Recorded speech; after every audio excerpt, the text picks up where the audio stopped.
All right, we have some breaking news for you. Hours after a telephone conversation between Indian Prime Minister Narendra Modi and Ukrainian President Volodymyr Zelensky, Russian President Vladimir Putin has extended a formal invitation to Prime Minister Modi to visit Moscow. In his telephone talks with the Ukrainian president, the Indian Prime Minister reiterated India's people-centric approach and called for dialogue and diplomacy as the way forward to ending the Russia-Ukraine conflict. Modi highlighted that India supports all efforts for an early and peaceful resolution of all issues between the parties.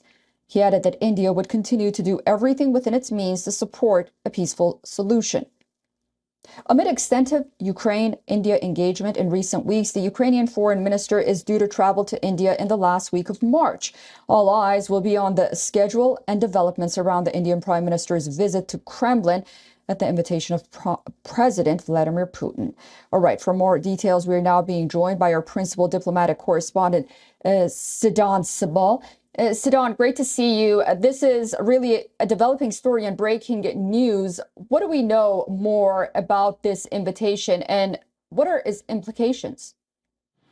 Well, two things. First, the Indian Prime Minister spoke to both the Russian president and the Ukrainian president earlier today. I'll get back into what were the contents of the conversation. But coming to the second point, both of them have invited the Indian Prime Minister for a post-election visit. Now, this is interesting. That shows the optimism both the leaders share of an anticipated third term for the Indian Prime Minister. Now, we know that India goes to elections in the month of April. It will be a 2-month-long process. And in this process, we will see, of course, India going to polls, which will be a mammoth exercise.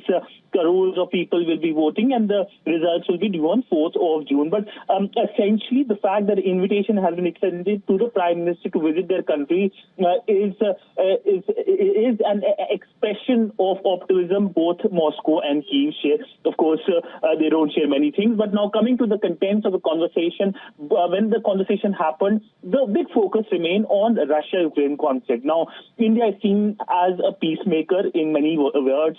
We know that the Indian Prime Minister, when he met with the Russian president, he mentioned dialogue and diplomacy, and this is something that has been the buzzword since then for the Indian policymakers. India, of course, also said, the Indian Prime Minister said that this is not an era of war, which basically shows that how essentially that this conflict needs to be resolved. It has a major impact on the global south as well. So all in all, if we look at how the conversations have been going between India and Russia, while India has been importing energy from Russia, it of course has also been highlighting that this conflict is damaging to the global south as well, being the voice of the global south. Now, when it comes to Ukraine, now there have been multiple engagements between India and Ukraine in the past 1 month.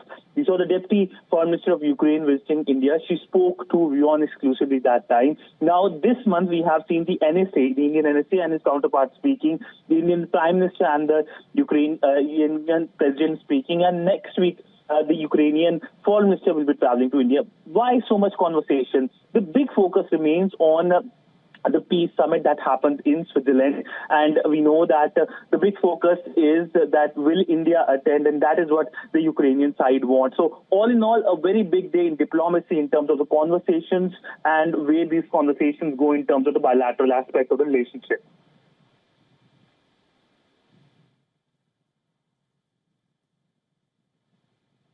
All right, great. Siddhan, thank you so much for all of those updates. We'll be watching this story, of course, very closely, and I'll talk to you very soon. For all the latest news, download the WION app and subscribe to our YouTube channel.